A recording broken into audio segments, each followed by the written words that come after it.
Good morning, students. Today we will study about this and that. Let you see here what will be the meaning of this and what is the meaning of that, where these two words are used. बच्चों, आज हम आप लोगों को this और that का प्रयोग बताएंगे. ये जो शब्द हैं this और that, ये कहाँ और कैसे यूज होते हैं इसके बारे में मैं आज आपको बताऊंगा. सबसे पहले आइए हम देखते हैं कि दिस और दैट का मतलब क्या होता है. Let we see what is the meaning of this and what is the meaning of that. Let you see. This means यह एंड दैट मीन्स वह. जैसा कि आप देख रहे हैं, दिस का मतलब होता है यह और दैट का मतलब होता है वह. यह को इंग्लिश में बोलते हैं दिस और वह को इंग्लिश में बोलते हैं दैट.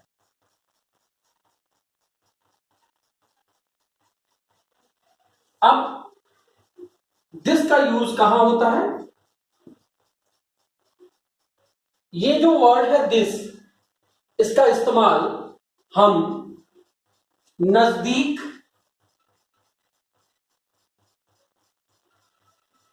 की वस्तुओं को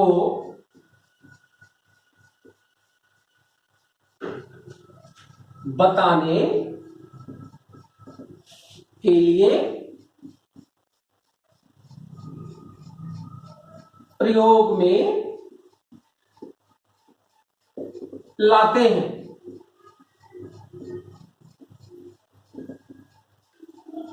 The word this is used to tell those things which is near to us.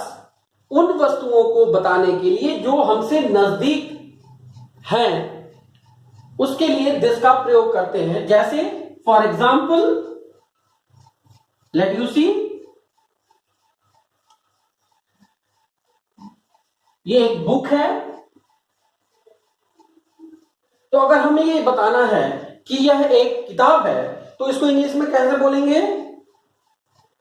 This is a book. This is a book. This is a book. तो जैसा आप देख रहे हैं कि यहां जो है बुक जो है, बुक को हम बता रहे हैं दिस इज अ बुक, यह एक किताब है. ठीक है. अगर इसी तरह से हम बात करें like that,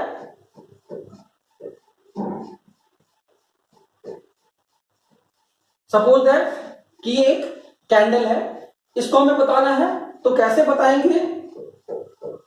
this is a candle.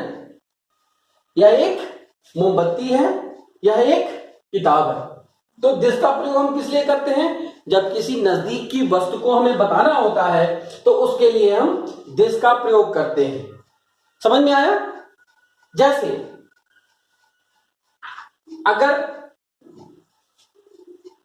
आप देखिए ये क्या है, एक डस्टर है. तो अगर हमें इसके बारे में बताना हो तो हम क्या बोलेंगे? This is a duster. क्या बोलेंगे? This is a duster. इसका मतलब क्या हुआ? यह एक डस्टर है. तो इस तरह से हम दिस का प्रयोग करते हैं नजदीक की वस्तुओं को बताने के लिए. प्रयोग में लाया जाता है यह शब्द दिस.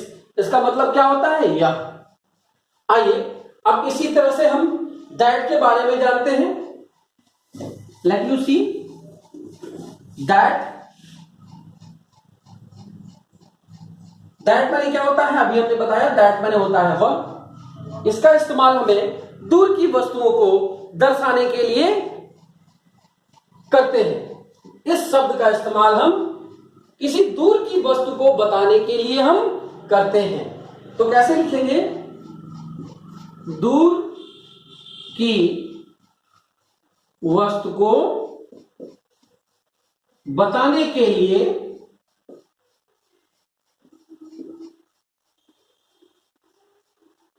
दैट का प्रयोग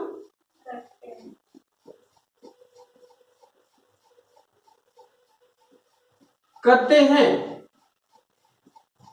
जैसे देखिए, जैसे अगर हमने डस्टर यहां रख दिया और हम दूर से कहें दैट इज अ डस्टर, कह सकते हैं, वो वस्तु हमसे दूर है तो उसको कह सकते हैं दैट इज अ डस्टर। अगर ये पेन यहां रखा गया है और इसी चीज को हम दूर से कहें तो क्या होगा, दैट इज अ पेन। तो दूर की वस्तु को बताने के लिए दैट का प्रयोग करते हैं, और इस दैट का मतलब क्या होता है, वह, और इस दिस का मतलब क्या होता है, यह। तो आज हमने पढ़ा दिस और दैट के बारे में। दिस का मतलब यह होता है यह, और दैट का मतलब होता है वह। दिस का प्रयोग हमेशा हम नजदीक की वस्तुओं को बताने के लिए प्रयोग करते हैं, जो वस्तुएं हमसे नजदीक हैं। वही दैट का प्रयोग हम उस समय करते हैं जब हमें दूर की वस्तु को बताना हो। जैसे दिस इज अ बुक, जैसे देखिए हम ये कहते हैं this is a book, this is a pen, this is a black board. तो ये नजदीक की वस्तु है। यही चीजें अगर दूर हो तो that is a book, that is a pen. इस तरह से हम इसका इस्तेमाल, दिस और दैट का इस्तेमाल हम कर सकते हैं। तो आइए हम आपको इससे संबंधित कुछ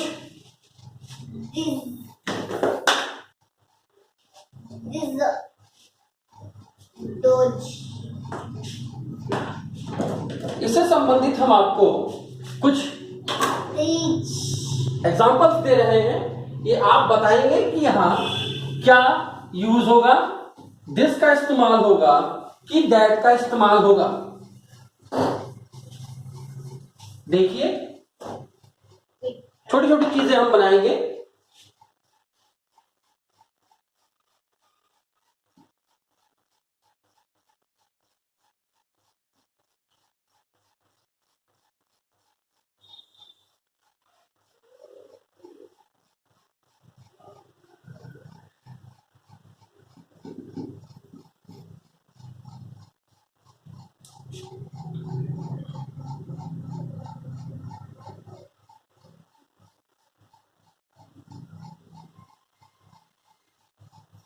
जैसे देखिए, अगर हमें बताना है कि यह एक फ्लावर पॉट है तो कैसे बताएंगे इसको, this is a flower pot. उसी तरह इसको बताना हो तो कैसे बताएंगे, दैट इज ए कैंडल। तो इस तरह से हम दिस और दैट का प्रयोग कर सकते हैं। तो आज हम आपको दिस और दैट से संबंधित एक एक्सरसाइज देंगे, जिसको कि आपको करना है और करके ग्रुप में सेंड करना है। Thank you.